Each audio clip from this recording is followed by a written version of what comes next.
तो सुमित, सबसे बड़ा सवाल यह है कि मैक्रो के स्टेटमेंट के बाद अब तनाव बरकरार है और तनाव चरम पर है। जिस तरह की धमकियां दी जा रही हैं उसको लेकर क्या कहेंगे आप? क्या हो सकता है और क्या होने की संभावना आपको फिलहाल नजर आ रही है?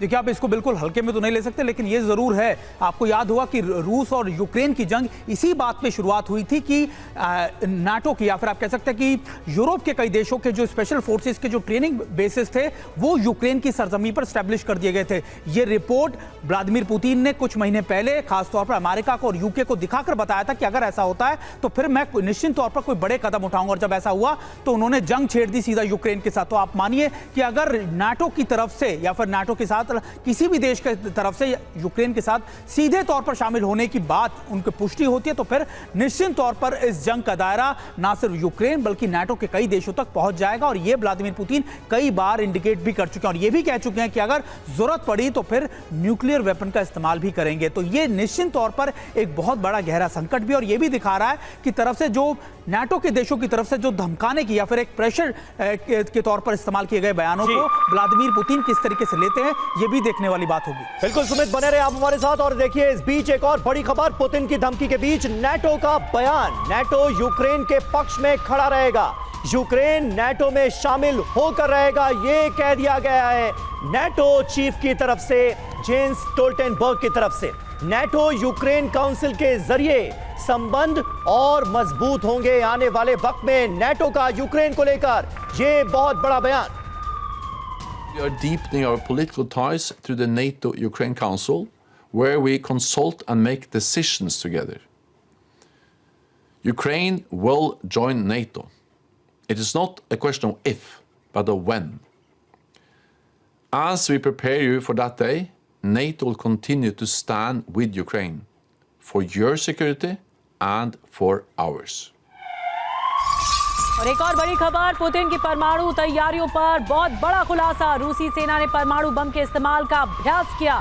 टैक्टिकल न्यूक्लियर हथियार चलाने के लिए ड्रिल की गई है। रूसी सेना के लीक डॉक्यूमेंट से ये खुलासा हुआ है। फाइनेंशियल टाइम्स के हवाले से दरअसल ये खबर मिल रही है।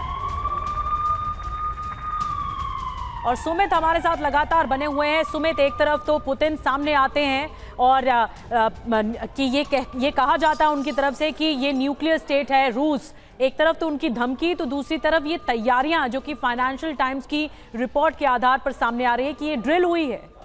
देखिए, ये ड्रिल लगातार पहली बार नहीं हुई है, ये व्लादिमीर पुतिन या फिर जो रशियन फोर्सेस है लगातार कर रहे हैं, लेकिन अपनी शक्ति को दिखाने के लिए, उसको प्रदर्शित करने के लिए ये टैक्टिक्स इस्तेमाल किए जाते हैं। आप इसको ये भी मान सकते हैं कि आने वाले वक्त में ये दिखाने की कोशिश करी है कि अगर बड़े अलाइज या फिर अमेरिका हो, यूके हो, अगर ये जुड़ते हैं जंग से तो ये उनको इंडिकेशन है कि अगर ऐसा हुआ तो फिर हमारे पास जो जखीरा है परमाणु हथियारों का वो हम कहीं पर भी इस्तेमाल कर सकते हैं। व्लादिमीर पुतिन ने कुछ दिन पहले ही इसका इंडिकेशन साफ तौर पर दिया था कि हम न्यूक्लियर वेपन्स को इस्तेमाल कर सकते हैं। तो आप मानिए कि दोनों तरफ से अब यह कोशिश की जा रही है कि अब नेगोशिएशन कर लिया जाए। हालांकि व्लादिमीर पुतिन पर ज्यादा प्रेशर इसलिए भी है क्योंकि अमेरिका चाहता है कि जंग किसी भी तरीके से रुक जाए, क्योंकि उसको चाइना को काउंटर करना है। तो यह निश्चित तौर पर एक प्रेशर है और व्लादिमीर पुतिन इस प्रेशर का इस्तेमाल अपनी डोमेस्टिक ऑडियंस को या फिर आप डोमेस्टिक लोगों को हैंडल करने के लिए बखूबी इस्तेमाल करेंगे, क्योंकि आज जब वो ये एड्रेस करेंगे तब वो बताएंगे कि देखिए हमारे ऊपर लगातार ये प्रेशर है, हमारे ऊपर लगातार अटैक किया गया, हमारी जमीन पर खतरा था, इसी वजह से हमें जंग छेड़नी पड़ी। लेकिन इस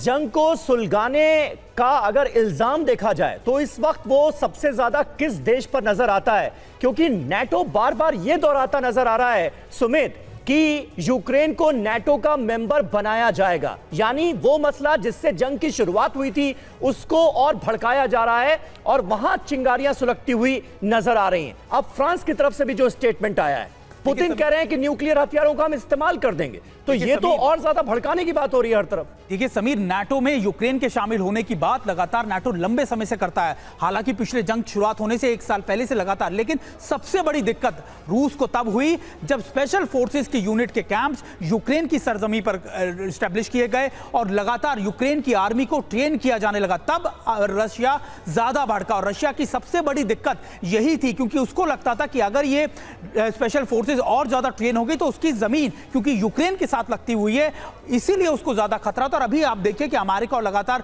जो यूरोप के देश हैं जो हथियार दे रहे हैं, रशिया इस बात को स्पेसिफिकली कह चुका है कि अगर किसी भी देश की जो सैनिक है वो सीधे तौर पर शामिल हुए इस जंग में, तो फिर जंग उसके दायरे पर भी पहुंचेगी और उसकी हद में, रशिया की हद में वो सारे देश आते हैं। तो ये निश्चित तौर पर मानिए कि अगर फ्रांस हो या नाटो का कोई भी देश सीधे तौर पर शामिल होगा तो फिर जंग और ज्यादा भड़केगी। बिल्कुल, जंगी चिंगारियां और ज्यादा सुलगती हुई नजर आ रही हैं। और देखा हमने आपको दिखाया व्लादिमीर पुतिन का वो बयान जिसमें वो साफ तौर पर न्यूक्लियर हथियारों के इस्तेमाल की धमकी देते भी नजर आ रहे हैं। इसलिए टीवी9 भारतवर्ष आपके सामने रख रहा है पूरा खाका। रूस के पास करीब 5,977 परमाणु हथियारों का अनुमान है।